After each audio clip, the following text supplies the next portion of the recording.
Elastic ka.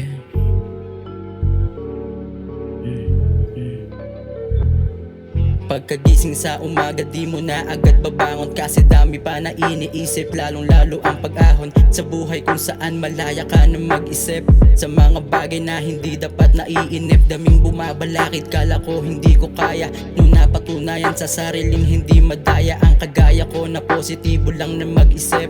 Hindi na iniisip kung ano ang kapalit ng mga mali na naranasan at isinagip ng isang halaman na hindi pagkakait. Ininda ko ang sakit ng mga problema sumagi sa aking pagpikit. Pagdilat kitang kita kung paano bumalik sa nakaraan, kung paano nagmula ang mga nangyari sa akin simula nung pagkabata. Di na sana napunta sa mga peke na kilala. Marami-rami na rin ang natutunan sa aking paglakbay.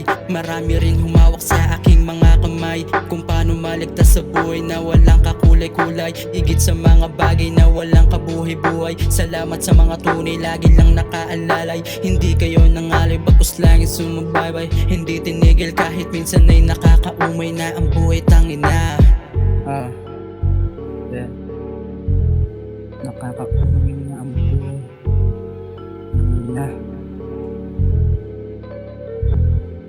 Wag na wag kang titigil sa kung ano man ang nasimulan. Kung hindi mo gagawin, marami dyan nahihibang. Pero kung alam mo lang, marami rin naglilibang. Di mo pa alam, kasi di pa sinimulan.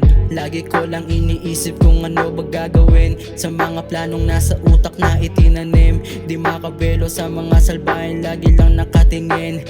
Arangkada na sanay naman sa tirang palihim. Sanay naman sa tirang palihim to. Sanay naman sa tirang palihim to.